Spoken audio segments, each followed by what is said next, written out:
Stones lakukan gerakan untuk buka ruang mengelabuhi McTominay. Di sisi lain, Eriksen dan Amrabat pun ditugaskan untuk lagi memarking Alvarez dan Silva. Akhirnya, memberikan keleluasan bagi Stones dan Rodri untuk melakukan improvisasi di area tengah.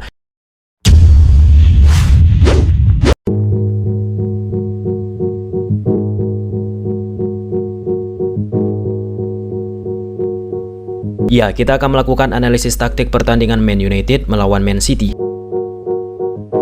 Sebelum lebih jauh, jangan lupa tekan tombol like-nya ya. Di atas kertas Man United gunakan pola 1-4-2-3-1, sedangkan Man City di atas kertas gunakan pola 1-4-2-3-1 juga. Pada fase attacking, skema 1-4-2-3-1 Man City berubah menjadi skema 1-3-2-2-3. John Stones digeser untuk bersanding bersama Rodri di sektor tengah, sedangkan Bernardo Silva beredar di koridor half space kiri dan Alvarez di koridor half space sebelah kanan. Tanpa bola, Man United coba mempertahankan struktur defending 1-4-2-3-1. Dari lini belakang pada fase build up, Man City unggul orang, situasinya 5 versus 4 pun termasuk di area tengah. Man City pun unggul orang 4 versus 3 melawan lini tengah Man United. Konsekuensinya banyak area yang bisa diekspos oleh pemain Man City, khususnya di posisi Eriksen dan Amrabat. John Stones terlihat bergerak ke tengah bersama Rodri. Rodri lakukan back pass untuk menggerakkan defending Man United. Perhatikan posisi double pivot Man United, Eriksen dan Amrabat. Mereka melakukan marking terhadap posisi Alvarez dan Bernardo Silva yang bergerak di half space, sehingga muncul ruang bagi John Stones di tengah. Diaz passing ke samping untuk menggerakkan pemain Man United. Saksikan double pivot Man United semakin renggang akibat ke-trigger ke posisi Silva dan Alvarez. McTominay yang bermain di belakang Højlund, striker Man United, coba ganggu double pivot Man City. Karena kalah orang, maka muncul ruang bagi John Stones dan Gvardiol pun memberikan passing. Eriksen tinggalkan posisi Silva untuk menutup posisi John Stones. Akibatnya muncul ruang bagi Bernardo Silva.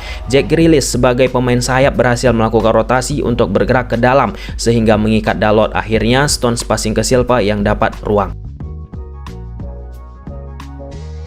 Walker pancing 4-2-3-1 Man United untuk menekan dirinya. Lalu muncul ruang di sisi backline area tengah Man United yang langsung dihajar Walker. Eriksen yang bertugas untuk memarking Silva di momen ini lepas lagi sebab Eriksen mencoba mengarah ke posisi bola yang dialirkan pemain Man City. Grealish dapat bola dan mengikat posisi Dalot. Silva lakukan gerakan melebar untuk terima bola dari Jack Grealish. Sekarang lewat sektor kanan diekspos Man City melalui permainan diagonal. Situasinya 2 versus 1 terjadi. Foden coba ikat Lindelof, Walker lakukan gerakan movement of the ball. Lindelof tertarik ke posisi Walker mengakibatkan muncul space bagi Foden. Situasi overload di sektor kiri kanan Man City berhasil menyulitkan defending dari Man United sepanjang laga. Pemain Man City pun sangat cerdik saat melakukan passing. Mereka pancing dulu pemain Man United untuk menekan mereka, baru mereka lakukan passing ke posisi pemain yang memunculkan ruang. Di momen ini sebelumnya Bruno Fernandes coba lakukan track back ke posisi Bernardo Silva. Namun Gvardiol lakukan penahanan bola, memancing akhirnya Bruno Fernandes keluar dari posisi Bernardo Silva dan mengakibatkan muncul ruang lagi bagi Silva dan tercipta overload di sayap kiri.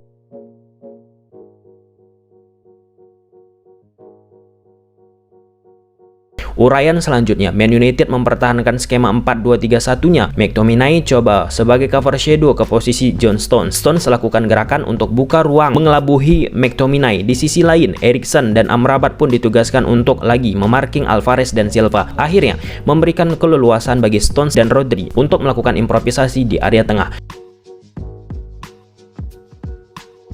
Di sini Silva ikat Dalot untuk ciptakan overload di sektor kiri Man City yang dibantu Jack Grealish. Lewat Rodri dan Stones, Man City pancing pemain Man United menekan mereka dan selanjutnya coba progresikan bola ke depan di saat sudah tidak compactnya defending Man United. 2 versus 1 Silva dan Grealish melawan Dalot berhasil masuk ke area kotak penalti Man United.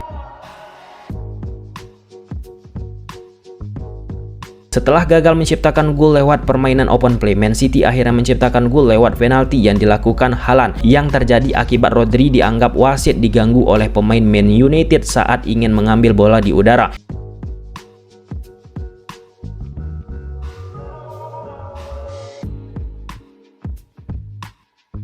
Setelah menciptakan satu gol, Man City lakukan repetisi lagi dengan skema penyerangan yang sama. Foden yang bergerak di wide area dan Alvarez di sisi half space coba kelabuhi posisi Lindelof lewat permainan overload berasal dari Rodri lagi. Tercipta 2 versus 1, Lindelof kalah orang, Foden passing ke posisi Alvarez dan menjadi kesempatan untuk melakukan crossing. Setelah dari kanan lewat sektor kiri lagi dioptimalkan pemain Man City. 2 versus 1 terjadi, Dalot kalah orang. Muncul ruang bagi Silva untuk terima bola dari Jack Grealish dan tercipta sebuah tandukan Haaland yang berhasil ditepis Onana.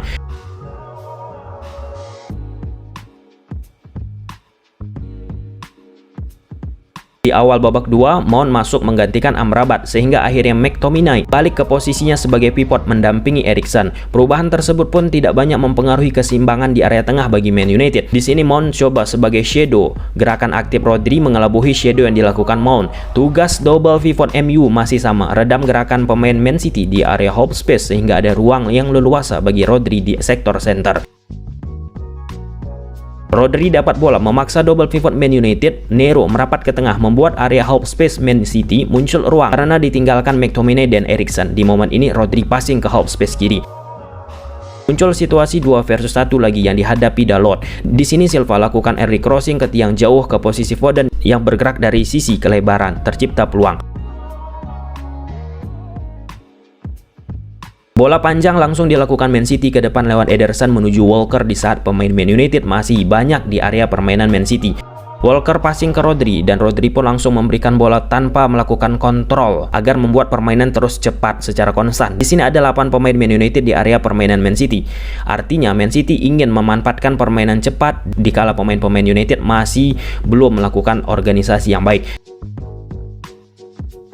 Defending Man United tidak seimbang, muncul ruang di sektor kiri lewat Grealish. Alvarez pun lakukan diagonal pass. Muncul situasi lagi 2 versus 1. Bruno lakukan track back menutup upaya kombinasi Silva dan Grealish. Haaland pun lakukan gerakan diagonal ke tiang jauh untuk mencari ruang. Kombinasi Silva dan Grealish berhasil membawa bola ke kotak penalti. Haaland dengan gerakan diagonalnya mendapatkan ruang, dibantu pemain Man City lainnya yang tarik perhatian defending Man United, tercipta sebuah gol.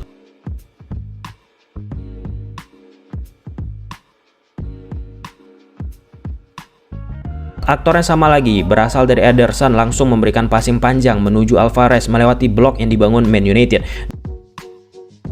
Dari situasi Alvarez tadi menghasilkan ending seperti di klip ini, overload terjadi kembali 2 versus 1 dan tercipta sebuah peluang.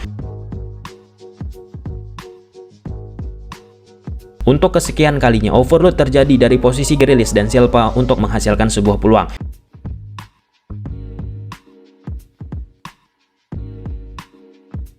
Lagi, Rodri dan Stones memperdayai area tengah yang dimiliki oleh Man United. Stones lakukan gerakan di kala Mount coba lakukan shadow ke dirinya. Kekalahan orang di lini tengah Man United sangat amat kerasa. Di sini double pivot Man United fokus ke Alvarez dan Silva sehingga Stones berdiri bebas untuk terima bola.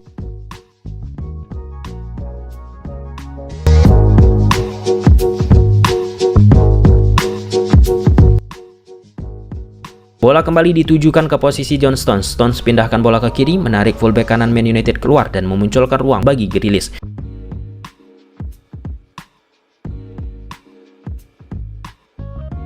Empat versus 3 terjadi di lini pertahanan Man United karena kalah orang menyulitkan pemain Man United untuk bendung attacking dari Man City. Grealish passing daerah ke Haaland yang buka ruang. Dari posisi Diaz langsung menuju ke posisi Alvarez. Dengan mudah Man City eliminasi blok yang dibangun Man United. Dari skema tersebut berhasil endingnya ke posisi Rodri yang melakukan tembakan.